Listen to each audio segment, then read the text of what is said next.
Hello everyone, welcome to back my channel. I hope everyone is having a wonderful day. Before starting the video, please go ahead and hit the subscribe button and give this video a thumbs up.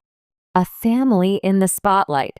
Few families in American reality TV lore have carried as many contradictions as the Duggars. On one hand, they projected a facade of devout faith, large families, moral rectitude, and tight-knit unity. On the other, beneath that veneer, long-running scandals, accusations, and painful family secrets have mounted over the years.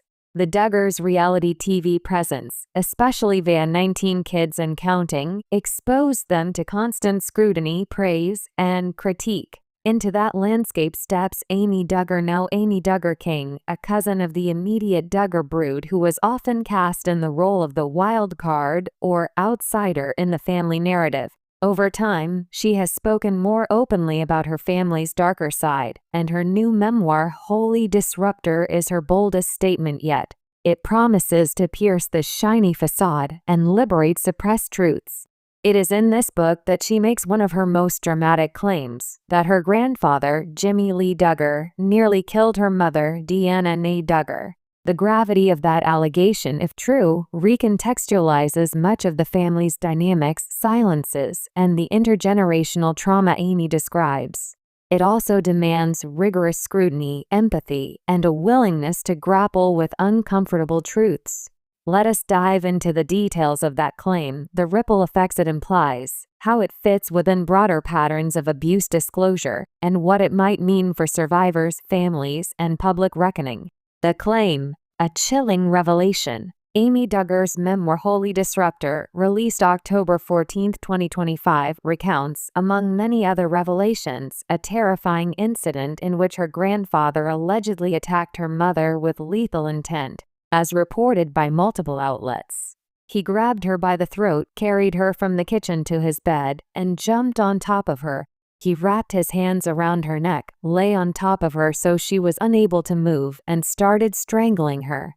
He almost succeeded in murdering my mother. According to Amy, her mother cried out for help, and her brother Jim Bob Duggar, Amy's uncle, intervened, unaware at the time of the full danger he was stepping into. Jim Bob might not have known it at the time, but he saved her life that day, Amy writes. The assault, Amy claims, was sparked when her mother voiced her desire to move in with her then-boyfriend, a boundary her father and grandfather apparently escalated into violence. Amy also contextualizes the aggression within patterns of abuse. She recalls that even as a child, she was never allowed to be alone with her grandfather. Only after his death did she learn that the reason was that he had been a predator. Her family, she says, maintained protective rituals. Her bedroom door would be locked nightly, and her grandmother would always check on her, forming a protective tent around her in those dark dynamics. Amy further describes physical abuse inflicted on her mother, use of a leather belt, repeated lashes, searing violence lasting over an hour, and her mother left bleeding and black and blue. In sum, the episode she presents is not an isolated moment but a culmination of control, rage, and long-suppressed violence. Interpreting the claim, what it implies. To assess such a grave allegation, one must consider several dimensions: the emotional weight of survivor testimony, the possibility of embellishment or memory distortion, the dynamics of family systems, and the broader social context of abuse. 1. The power and fragility of survivor testimony. When someone discloses that a trusted elder nearly killed her mother, we must treat that with both respect and care. In many cases, survivors may have fragmented memories, especially if trauma was involved, mask or lessen details to manage shame or guilt, delay disclosure or fear retaliation or disbelief, experience internal conflicts between loyalty and the need for truth. Amy's account, in a memoir context, is not a legal affidavit or contemporaneous record. It is retrospective, filtered through emotions, reconstructive memory, and the desire for healing and advocacy. That does not invalidate it, but it also means readers should weigh it thoughtfully, not uncritically. 2. Corroboration and evidence. One important question: is there independent or documentary evidence to support her claim? Media coverage does not appear to reveal external records like police reports, medical examinations, or contemporaneous statements from neutral witnesses. As of now, public reports present only Amy's narrative and third-party retellings through press interviews. No journalist seems to have obtained court documents or police logs confirming the incident. Because this is a family matter with strong internal controls, suppressed voices, and reputational incentives to silence, lack of external documentation is unsurprising, but it also means the claim rests heavily on Amy's credibility, memory, and the consistency of her narrative. As more readers and journalists analyze the book, further corroboration may emerge. 3. Familial dynamics: secrecy, control, and enmeshment. The Duggars are, by many accounts, a closed and insular family system. Secrets, reputation management, religious authority, and public image exert powerful forces. In such systems, accusations are often suppressed or reinterpreted to protect the system. Victims may be gaslit or shamed into silence. Patterns of abuse can propagate across generations. Perceived betrayal may carry heavy emotional costs. Amy's role is as both insider and outsider, a familial member who did not fully belong to the central media spotlight. Her narrative thus challenges the status quo, not just by naming an abuser, but by demanding that the family's public image must be disrupted to free individual voices. 4. The ripple effect: trauma across generations. If her account is accurate, Amy's grandfather's violent behavior becomes part of a legacy of trauma. That violence does not stay contained, it radiates into her mother's emotional availability and stability, into Amy's own childhood experiences, fear, boundaries, protection, silence, into the family's patterns of secrecy, obedience, and shame, into the public perception of the Duggar brand and the faith-based culture they represent. Amy's memoir is in part an attempt to trace those ripple effects and reclaim her agency from the invisible currents of inherited trauma. The wider landscape of abuse disclosure. To understand Amy's claim in context, it's helpful to examine broader patterns of abuse disclosure, the dynamics, resistance, and culture of silence that often surround such revelations. Almost murdered in survivor discourse. When survivors say phrases like almost murdered, it conveys not only the physical violence but the existential terror of being deprived of life. Even if legally the act did not reach a murder threshold, the meaning is powerful. You intended to kill me. You just didn't succeed. Such wording forces listeners or readers to sit up, to confront that this was not mere spanking or domestic quarrel, it was an assault on life itself. This rhetoric is common in survivors' disclosures. It can provoke skepticism because the stakes are so high. Critics may demand proof beyond proof. But survivors often resist euphemisms. In many cases, minimizing language has been used against them. So when a survivor uses the strongest language available, it is often intentional, meant to convey the magnitude of harm and assertion of truth. Delayed disclosure, memory, and reconstruction. Many survivors of family-based violence do not, or cannot, disclose for years or decades. Reasons include shame, fear, self-blame, loyalty or love to the abuser, social or spiritual pressures to preserve family harmony, uncertainty or confusion over whether one's experience counts as abuse. Memory is not static. Over time, survivors may reconstruct their memories, identify patterns, fill gaps, or revisit old pain with adult eyes.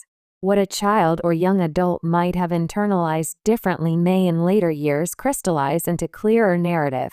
Memoirs especially tend to reshape personal memory. Authors select, arrange, and emphasize events to serve meaning and healing. That's not deception. It's storytelling, and readers should understand that the past is being lived again through narrative, resistance, backlash, and discrediting. When someone publicly accuses a powerful family figure, especially a patriarch, of violent behavior, backlash is almost guaranteed. Common strategies include denial or minimization, that never happened, or she's exaggerating, Counterattacks, accusing the accuser of attention-seeking, lying, or mental instability.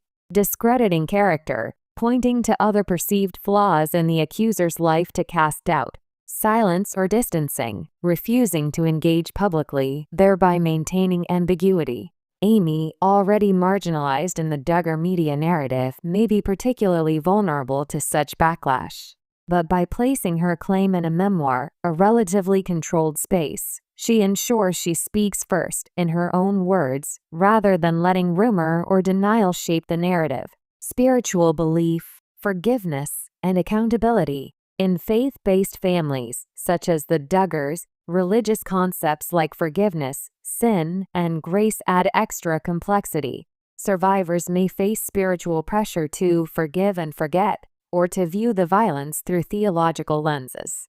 The claim of near murder by a patriarch figure imposes a theological crisis. How does one reckon with a revered elder who may have been violent? Amy's framing of her memoir as one of disruption, Holy Disruptor, suggests she aims not only to expose wrongdoing but to reclaim faith and voice, not reject them. She is not necessarily calling for bitterness, but for truth-telling as a foundation of healing. Scrutinizing the details. Because the claim is so severe, let us examine specific elements and consider both possible support and potential challenges from a critical perspective. The physical altercation, strangulation. Amy specifies that her grandfather wrapped his hands around her mother's neck, an act of strangulation. That implies intentional, sustained force, which can cause unconsciousness or death even after seconds. Overlaying/pinning. She describes he lay on top of her so she was unable to move, effectively immobilizing her. Duration. The assault is said to last long enough for her mother to be injured, bleeding, and black and blue, suggesting sustained violence beyond a momentary shove. Weaponization. In another related episode, she claims her father used a leather belt to lash her mother repeatedly. Intervention. She states that her uncle Jim Bob intervened and perhaps prevented completion of the lethal act. From a forensic or legal perspective, multiple aspects are possible to verify: medical records, bruises, lacerations, strangulation marks, witness statements, neighbors, family, law enforcement calls, or hospital documentation. But in many domestic abuse cases, especially those involving extended family and power dynamics, victims may never call police, may downplay or fail to document, and abusers may threaten retaliation. So absence of records does not necessarily disprove. Timeline and context. Amy ties this event to her mother's desire to move in with a boyfriend, implying a moment of boundary assertion by her mother that triggered the violence. That suggests conflict around autonomy, generational control, and violation of patriarchal expectations. Amy also contextualizes the violence among a broader pattern of her grandfather's tantrums, dramatic fits, infidelities, alcoholism, and cruelty. The near-murder incident is presented not as an isolated anomaly but as a climactic moment in a constellation of abuse. Memory, perspective, and narrative shaping. In reconstructing trauma, authors often fill in impressions, what they believe happened, especially during moments they were not present. Amy appears to relay her mother's own first-hand account, but also overlays it with narrative interpretation. For instance, she speculates her uncle was unaware of the danger but nevertheless stepped in. She frames the act as almost succeeded in murdering, which is a strong interpretive claim. She places it among multiple other revelations and generational dynamics, weaving a thematic arc. While these are legitimate storytelling techniques, readers must distinguish between what is claimed as remembered fact and what is inferred narrative. Motivations, stakes, and credibility. What might motivate Amy to disclose this now? Several possible factors, not mutually exclusive. Healing and reclamation. Sharing a truth suppressed for decades can be personally cathartic. Witnessing for others. She may want to give voice to others silenced in her family or faith communities. Reframing her own identity. Historically labeled as Crazy Cousin Amy, she may now be recasting herself as a disruptor and truth teller. public pressure and precedent. In an era of growing revelations of abuse, expectations for transparency are higher. Of course, critics may argue she has incentives to exaggerate or sensationalize. But credibility in such revelations often depends on consistency, internal logic, willingness to face backlash, and alignment with other testimonies, rather than the presence of pure independent proof. Thus far, media reporting does not highlight denials or counterclaims from other current family members responding publicly to her near-murder allegation.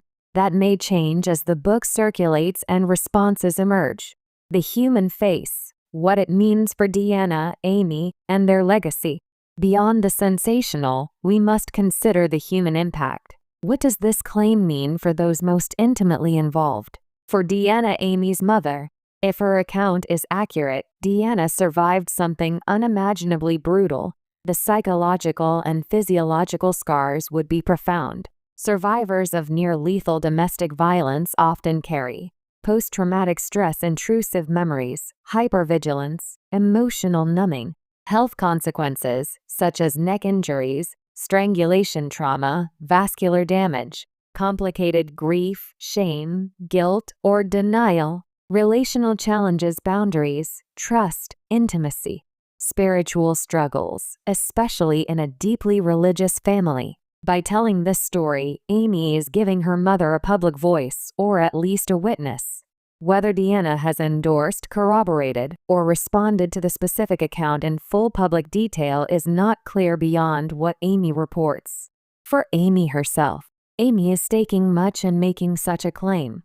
She confronts potential familial estrangement, backlash, or being disowned, public scrutiny or skepticism, emotional toll of retelling pain, risk of being seen through the lens of anger, bitterness, or sensationalism rather than truth. But she also gains agency in her own narrative, the possibility of healing by speaking the unspeakable, a platform to challenge healthy versus toxic family dynamics, a community of survivors who may find resonance.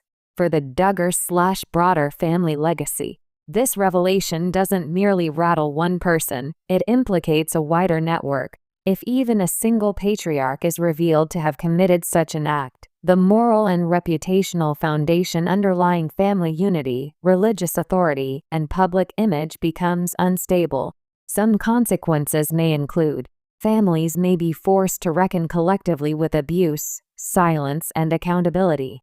Other suppressed voices may feel emboldened to speak. It challenges institutional religious claims about forgiveness, redemption, and concealment. It could reframe the narrative around the Duggar brand from one of flawless piety to one of broken humanity. Cautious reflection. What we can and cannot know. While the claim is powerful, we must remain cautious in our judgments. Here are key takeaways and open questions. What we can reasonably accept. Amy believes it happened. Her narrative is sincere, consistent, and framed within a lifetime of related claims. The claim aligns with patterns she describes. The violence is plausible within her broader depiction of family dysfunction. It changes how we view the family system. Even if some details are contested, the possibility raises compelling questions about secrecy, control, and harm. What we cannot verify yet. Exact forensic confirmation. Without medical records, third-party testimony, or institutional data, many specific details remain uncorroborated publicly. Intent versus outcome. Whether the attack was intended as murder or lethal force or whether other factors intervened is hard to prove beyond doubt. Complete context and nuance. Amy's view is partial. Others in the family may recall different versions of events or context. Potential for memory distortion or narrative shaping. Though not necessarily malicious, memory over time can shift. Memoirs are not documentaries but interpretive reconstructions. So readers and observers must treat the claim as a serious allegation deserving both compassion and critical thought, not denial or blind acceptance, but neither dismissal. The broader significance. Why this matters. Why does this one family's revelation matter more than tabloid intrigue? Because it touches on universal themes: power and vulnerability, authority figures who harm those they are meant to protect, silence as complicit, the cost of not naming violence, faith and trauma, reconciling spiritual identity with broken human systems, healing through voice, the liberating potential of testimony, cultural transitions, the shift from deference to accountability in religious communities.